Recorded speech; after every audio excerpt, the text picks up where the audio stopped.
I've had a few people ask me where part 2 for Impact XT is. If you did not see part 1, you can click on this link here. And I finally had a chance today to sit down and prepare for this and get it done. So this is for you guys and anyone else who is new to working with Impact XT. And in part 1, we covered the waveform display and its controls, the different pads, their controls, the banks, as well as our sample controls here in the upper right-hand corner. So in part 2, we're going to focus on the pitch, filter, and amp sections.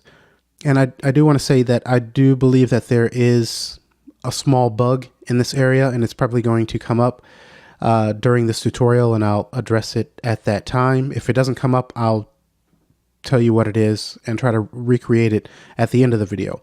But for now, let's go ahead and just get started with the pitch section. And we'll start with this snare here. I'm going to use my external controller to trigger that.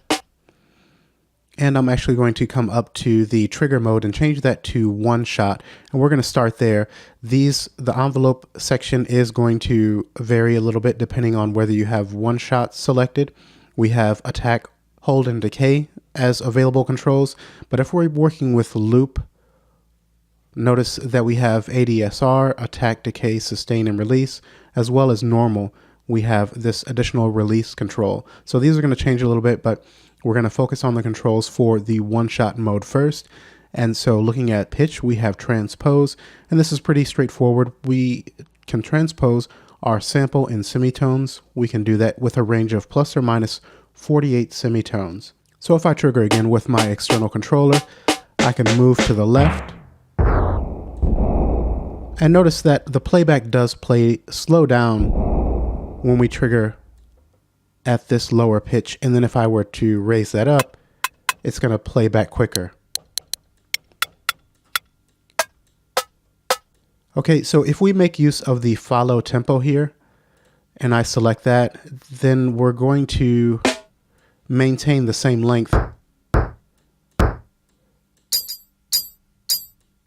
no matter which pitch we are playing back. So just know that the follow tempo will affect the behavior of your sample when you're working with the pitch. But I'm going to turn that off. We then have tune, and this is going to work in cents. We have a range of plus or minus 100 cents, or one semitone down or up here. And at any time when we're working with these parameters, we can control click to take these back to their default positions. So these are our first two controls for working with the pitch, and then we have an envelope here. Now this ties in directly with the envelope knob here. So if this is set at 0 in this center position, there will be no effect when we make adjustments here.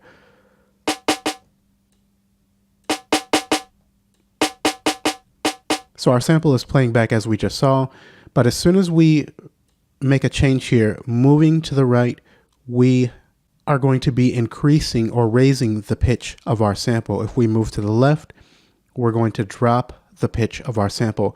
And this is going to take into account what our attack, hold, and decay is set to.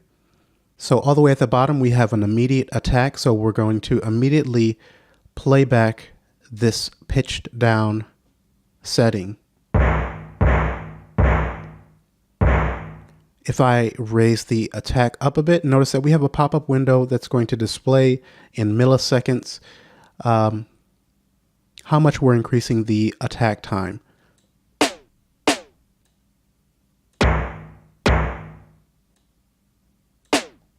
And actually, I'm going to switch to a different sample to make this a bit more obvious. This is a long sample that I brought in, and this will just help with making these controls a bit more clear. So again, let's start with our envelope, and let me trigger this sample. It is on one shot mode, so as I click or press with a pad, it will play all the way through. And we still have our AHD, attack, hold, and decay, because we're working on one shot. So say we want that pitch to drop down over a period of time. I'll go ahead and lower the pitch with our envelope knob. We have an immediate attack, so as soon as I trigger, we're playing back at this lower pitch here. We're at -2 octaves and 1.44 semitones. So I'm going to all notes off to stop the playback. If we would like to have that gradually pitch down, we can increase the attack time, raise that up to say 1.5 seconds. So after 1.5 seconds, we're going to start to pitch down to what we have set there.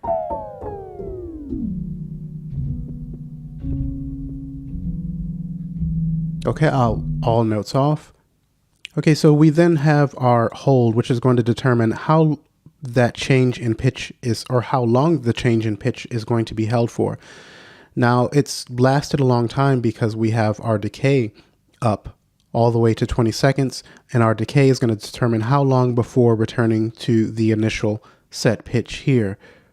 So if I take the decay down to, say, 6 seconds, after about 6.5 seconds, we're going to return to our initial pitch. So at first, we have 1.5 seconds that we slow down to our lower pitch, and then we're going to spend another 6.5 seconds going back to the original.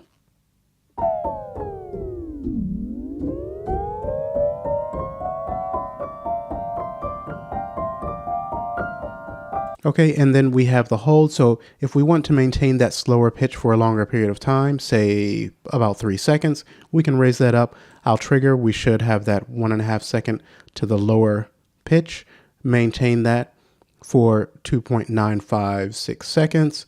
And then we're going to have a 6.5 second before we return back to our original pitch. So let's give that a listen.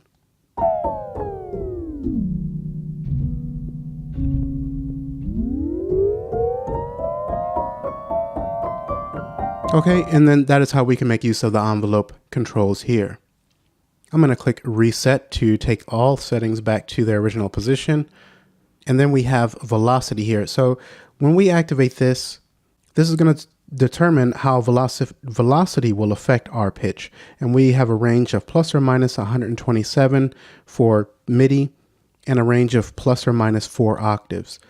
So if I move to the right, I'm going to first trigger my controller, the pad on my controller, very soft. And actually, I'm going to switch back to our snare here. And let's reset that area. I'm going to increase that velocity and then trigger my pad softly first. And then as I increase the velocity in which I hit the pad, the pitch is going to go up. And we could take that up even higher.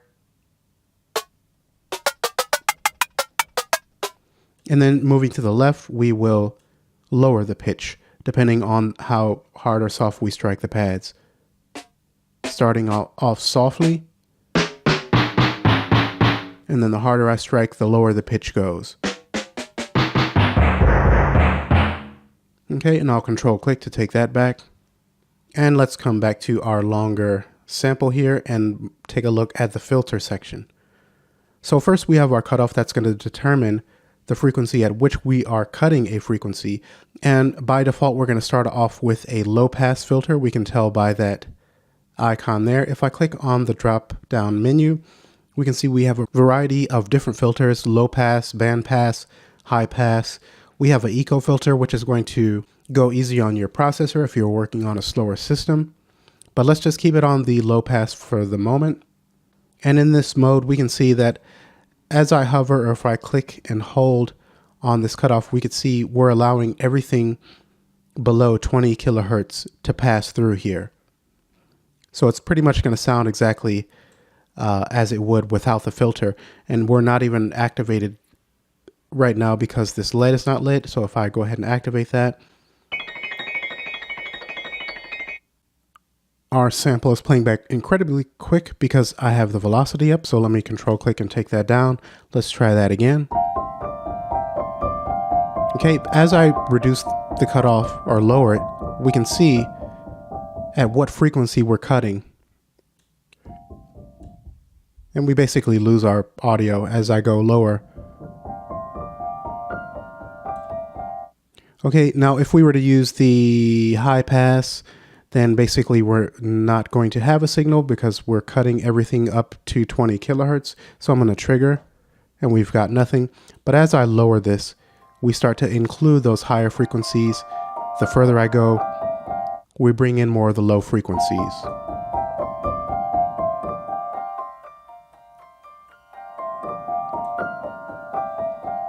Okay, so one of the best things to do would be to experiment with these different filters in here, and that's going to give you a better idea of how to work with those.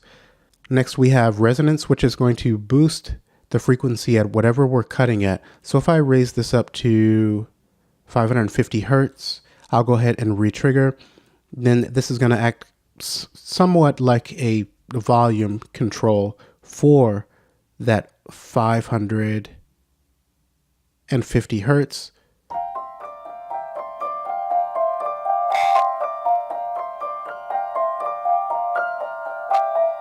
Okay, so I can even sweep through the frequency and then we'll make it a bit more obvious.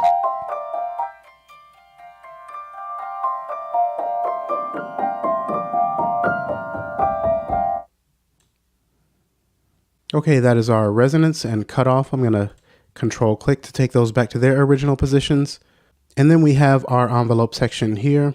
And these controls work exactly the same as what we saw in the pitch section. It's just that they're going to apply to our filter versus the pitch. So if I'd like to lower or cut the higher frequencies as the sample plays back, I could come to the envelope here, move that to the left because we're going to be cutting when we do that. If we move to the right, we're going to be boosting. And just remember that these controls are in addition to what you have the cutoff set to. So they're going to work in tandem with each other.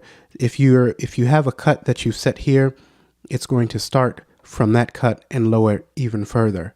So I hope that makes sense. So now let's increase our attack time.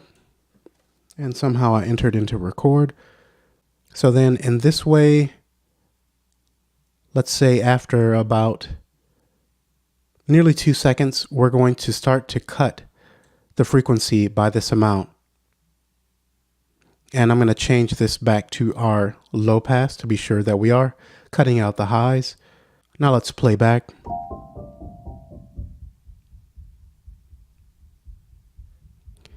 And to make this more obvious, I'm going to start with all the frequencies being included all the way up to 20 kilohertz. Now let's try that again.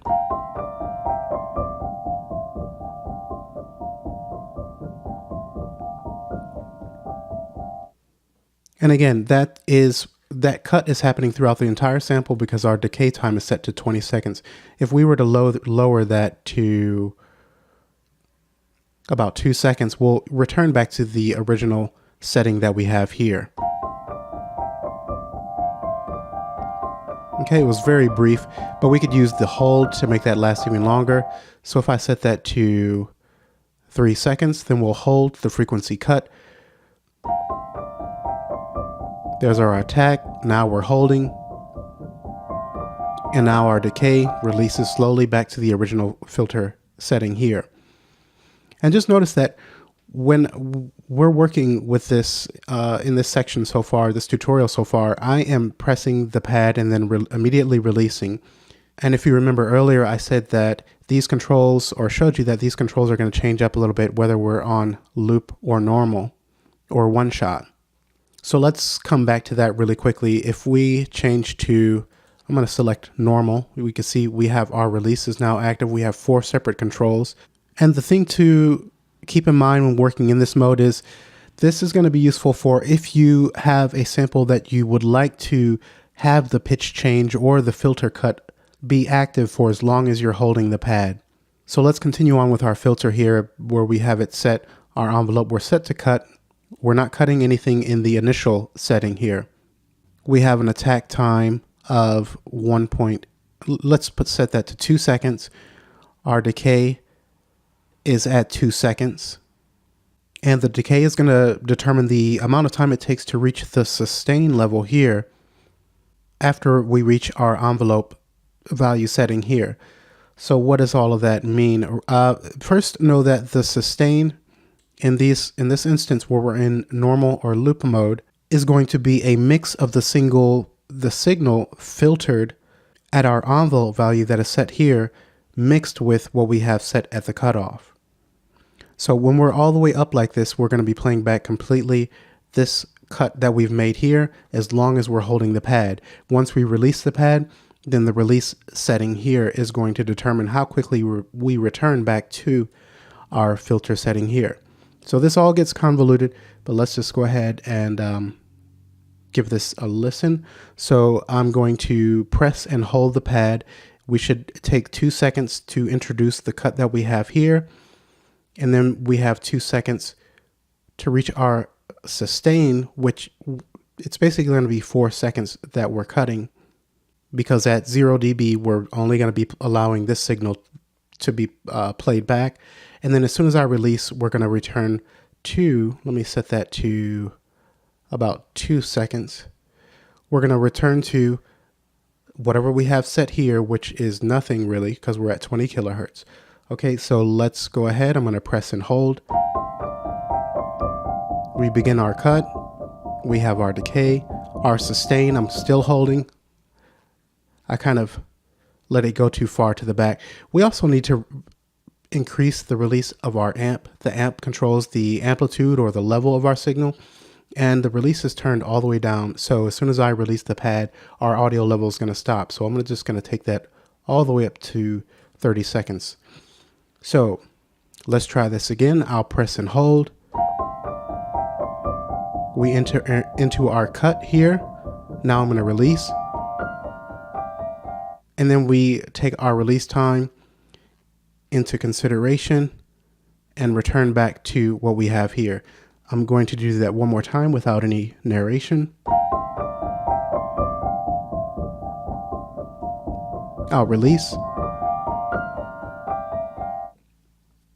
Okay, so I hope all of that makes sense. I'm going to press the reset to take all of the controls back to their default position. And then below our envelope, pitch envelope control, we have velocity. This is basically going to determine how the velocity of our playing on our MIDI controller is going to affect the frequency. So for this example, I'm going to take the cutoff. Actually, let's come back to our snare, and I'm going to take the cutoff to about here. Let's hear how that sounds. Oh, first let's activate our filter, the original, and then as I cut. So if we would like to introduce some of those higher frequencies, I'm going to raise that up. I'm going to first trigger the pad softly. We can hear that that sounds pretty flat. Then as I press harder, we open up those top frequencies. Let's take that up even higher to make it more obvious.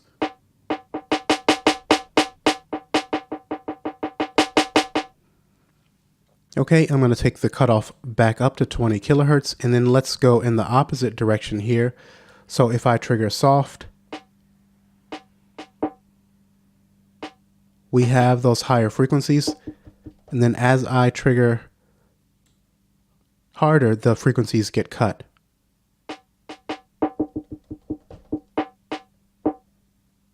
Let's raise that up just a little bit more. Softly first. And then we cut as I press the pad harder. I'll control click to set that back as it was. And then rounding out, we have drive, punch, and soft. So the drive is a filter overdrive, and this is just going to give you a more saturated sound. And then the punch is going to give you a more percussive attack to the start of our sample.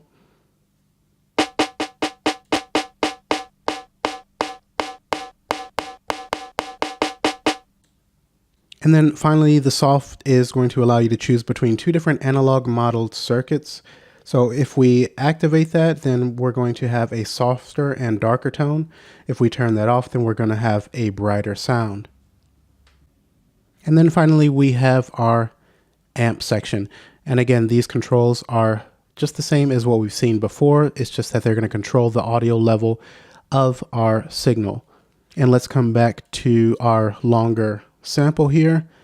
If I go ahead and trigger this pad, let me reset everything to be sure that we're Okay, I press and release and we stop, and we saw before that that is because our release is all the way down. If I take that up, we can determine how long the signal will remain before it fades out to silence. So if I choose 2.5 seconds, I'll press and release. And we have recreated the bug that I was talking about. So what I've noticed is that when I am kind of tweaking the settings for the pitch and the filter, and then try to work with the release on the amp section, it seems to have not be functioning anymore. So if I press and release, it stops as soon as I release, even though we have a setting of 2.5 seconds. Even if I raise that up to 30 seconds, the release time, after I release the pad, this sample should play all the way through. And it doesn't. So the only way that I've noticed that I can fix this is to switch the mode to one of these other ones. So I'll come to one shot. Let's come back to normal. And then now when I trigger and immediately release, it works as it should. So maybe some of you have also noticed that, or, you know, if you've been working with this and you're going crazy trying to figure out what the issue is, why it's not working as you think it should, just notice you need to come and switch the mode to one of these, and then the release will start working again properly. So the attack, straightforward. We are hitting our full level as soon as we trigger the pad. With that, if we would like to gradually move into our sample, then we would just increase this. Say if I take that to 1.5 seconds,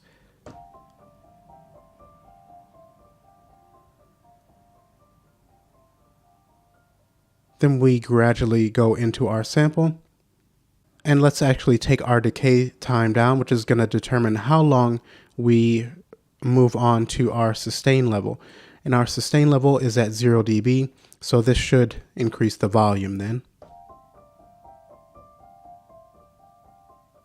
Maybe not so much. But let's switch to the one-shot mode. And we have our slow attack. Let's take the decay up.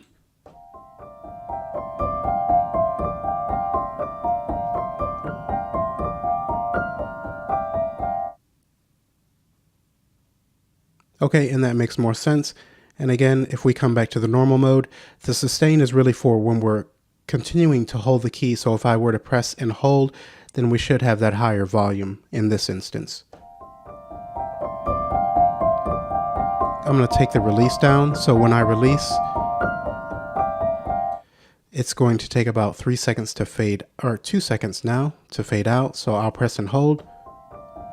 We have our gradual attack, our 0 dB sustain, our release, and then we have our 2-second fade out as set here.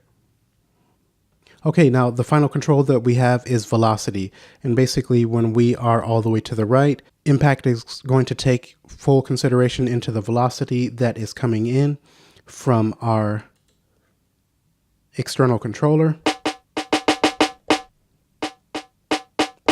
We have a range of velocities. If we move all the way to the left, I'm running out of screen real estate here, then we're just going to get full level no matter how hard or soft we trigger our pad.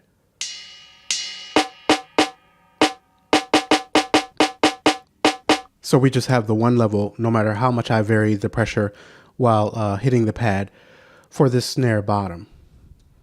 Okay, so this has been part 2 of looking at Impact XT in depth. As you can see, it could get a little complex and convoluted when working with these controls, but I hope that after watching this video you feel a bit more comfortable with working with these. Just go ahead and experiment and you'll get it down in no time.